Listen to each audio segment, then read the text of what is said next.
Buen Dios y Padre Celestial, te damos gracias, Señor, por estar reunidos en este lugar, Señor. Te damos gracias por los que estamos aquí, también por los que están en la plataforma Zoom, Señor. Y queremos decirte, Señor, que tu Espíritu Santo tiene libertad en este lugar, Señor. Sé con nosotros, Señor, en este tiempo de aprendizaje, Señor. Y que lo que descubramos hoy día, Señor, en tu santa palabra, Señor, sea de beneficio para nosotros. Y que dé frutos en nuestra vida diaria, en nuestra vida cristiana, Señor. Por favor. Oramos a ti en el nombre de Jesús. Amén. Amén. Hoy día vamos a ver. Nosotros hemos estado, para los que nos están visitando, hemos estado viendo el libro de Miqueas muy despacio porque es un texto bastante contundente. Terminamos el capítulo 3 y vamos a empezar con el 4. Entonces vamos a ver que la realidad tan corrupta del capítulo 3 va a cambiar en un tiempo nuevo donde Dios termina triunfando. Entonces les quiero invitar a que leamos en Miqueas 4 del 1 al 8. Miqueas 4 del 1 al versículo 8. Usted puede acompañar en su Biblia o también está proyectado ahí. Dice así: en los últimos días el monte del templo del Señor será establecido como el más alto de los montes. Se alzará por encima de las colinas y hacia él correrán todas las naciones. Muchos pueblos vendrán y dirán: vengan, subamos al monte del Señor, al templo del Dios de Jacob. Dios mismo nos instruirá en sus caminos y así andaremos por sus sendas. Porque de Sión saldrá la ley, de Jerusalén la palabra del Señor. Dios mismo juzgará entre muchos pueblos y administrará justicia a naciones poderosas y lejanas. Convertirán sus espadas en arados y en hoces sus lanzas. Ya no levantará su espada nación contra nación y nunca más se adiestrarán para la guerra. Cada uno se sentará debajo de su vid y de su higuera, y nadie perturbará su solaz. El Señor de los ejércitos lo ha dicho. Todos los pueblos marchan en nombre de sus dioses, pero nosotros marchamos en el nombre del Señor nuestro Dios, desde ahora y para siempre. En aquel día, afirma el Señor, reuniré a las ovejas lastimadas, reuniré a las exiliadas y las maltratadas por mí. Con las ovejas lastimadas formaré un remanente y con las exiliadas una nación poderosa. El Señor reinará sobre ellas en el monte Sión desde ahora y para siempre. Y tú, torre del rebaño, colina fortificada de la hija de Sión, a ti volverá tu antiguo poderío, la soberanía de la ciudad de Jerusalén. Bien, hasta aquí el día de hoy. A partir de este pasaje, muy brevemente, quiero proponer 4 enseñanzas el día de hoy. El texto declara que la promesa se cumplirá en los últimos días. Unos versos anuncian la restauración de todas las cosas como algo inminente, algo que es ahora, en el momento, y otros colocan la promesa en el futuro, ¿no? Hablando de un momento de la historia que en realidad nadie sabe cuándo va a ser. Simplemente dice que es en los últimos días o cuando el tiempo se cumpla. Y aquí está lo primero que me gustaría compartir con ustedes ya en esta tarde.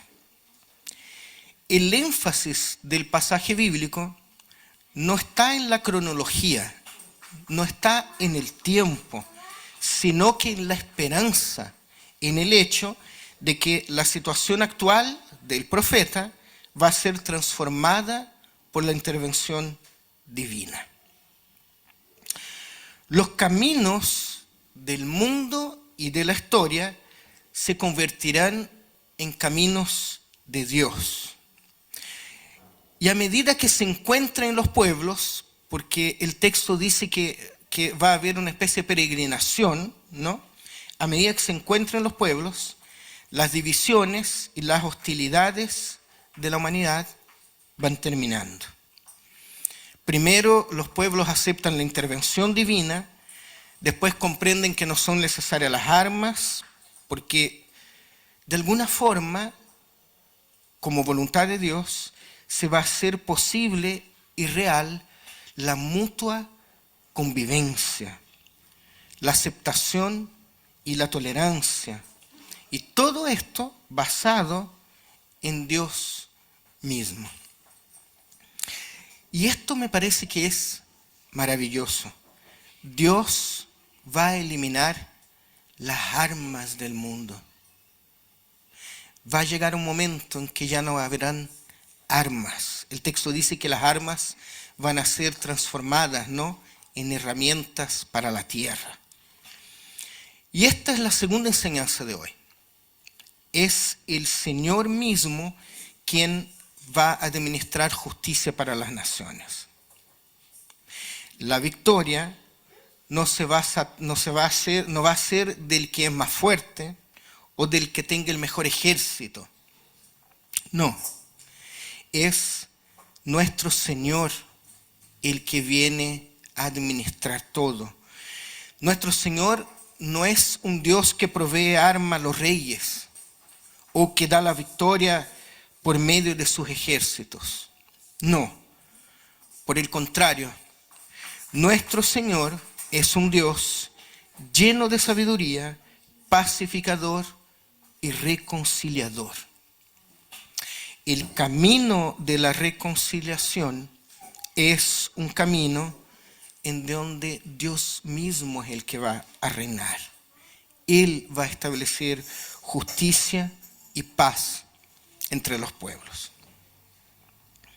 En ese ideal divino, las naciones transformarán las armas en instrumentos de productividad. Porque fíjense, al no existir las armas, al no existir guerras, los hombres ya no estarán guerreando, ya no estarán en la batalla. Las personas entonces podrán dedicarse al trabajo, a producir alimento y a sustentar la vida. ¿Se fijan? No es algo mágico, no es algo etéreo, sino que es verdad. Si tomáramos toda la plata que de hecho la humanidad gasta en las guerras, en las armas, en lo que es bélico, sería mucha plata que podría ser usada para el bienestar de la humanidad. Pero no solo eso, si el hombre no está ocupado en la guerra, entonces puede estar ocupado produciendo en su campo, en su trabajo.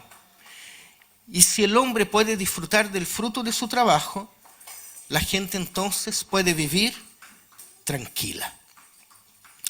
Lo que el profeta está haciendo en el fondo es una crítica a la confianza que los hombres tienen aquí en el poderío militar, que a todo eso no ha resuelto ningún problema humano, ¿verdad?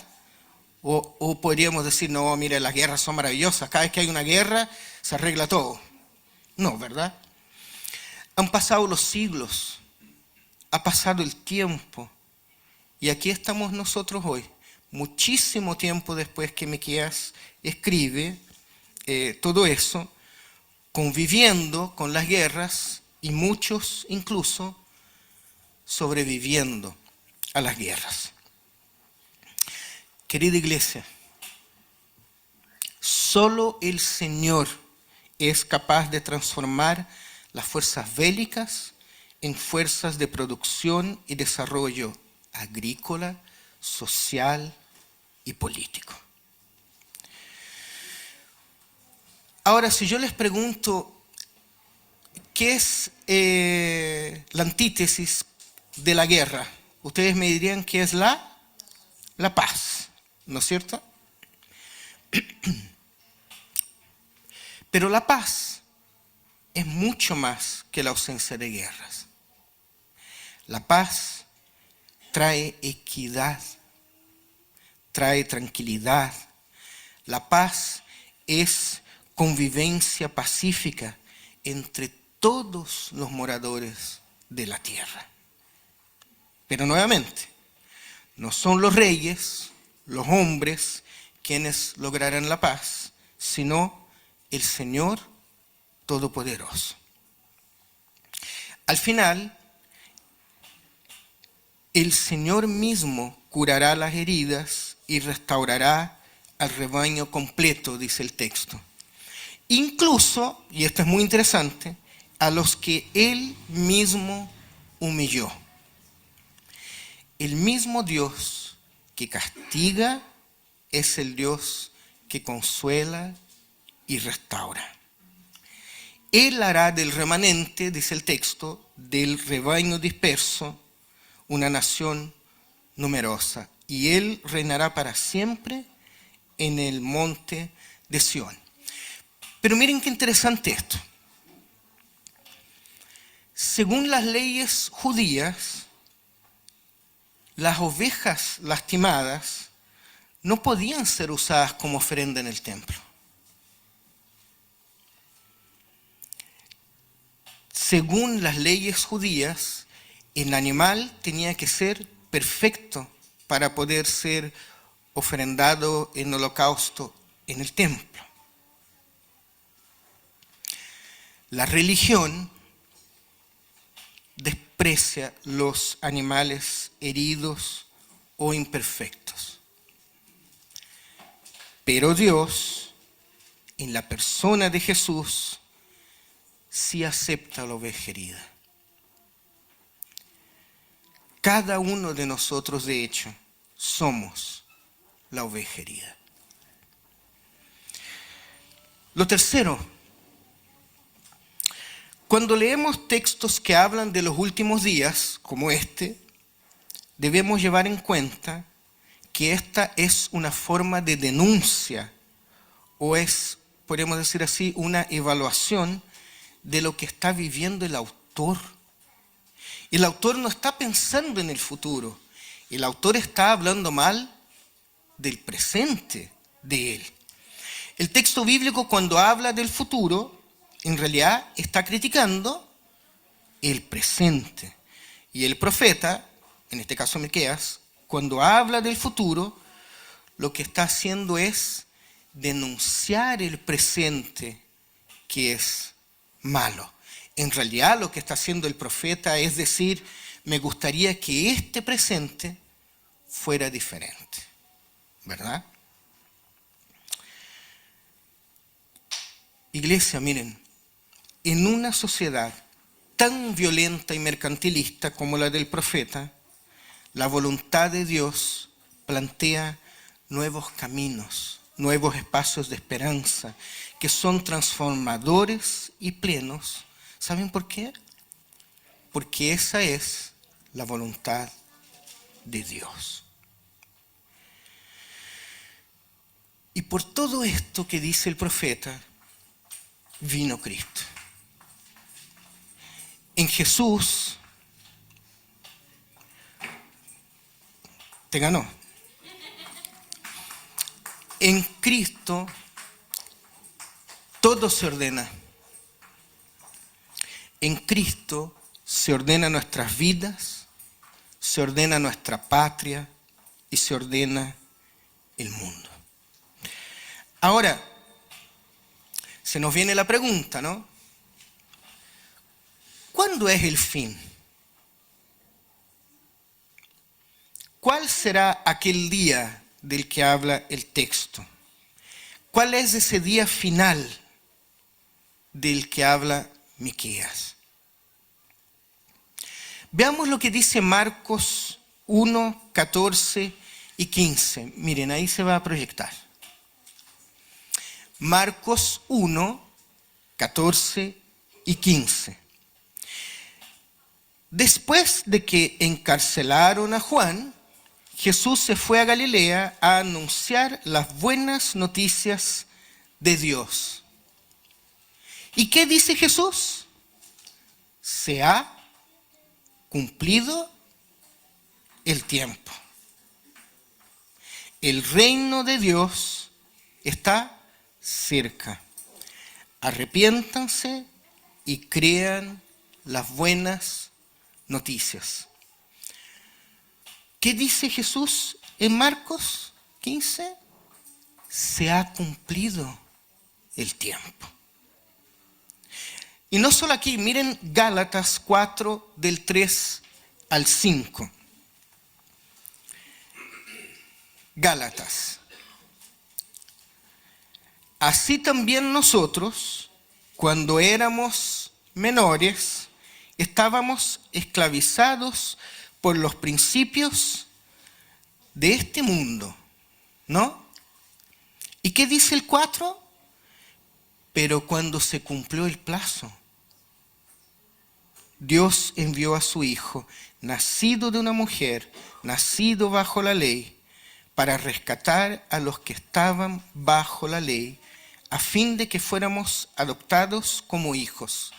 ¿Cuándo pasó todo esto? Cuando se cumplió el plazo. Interesante. Y esta es la cuarta enseñanza de hoy. El tiempo es el futuro, pero el tiempo también es hoy, porque el tiempo ya se ha cumplido. Hermanos, hermanas, el tiempo del fin no fui yo. Ya, okay.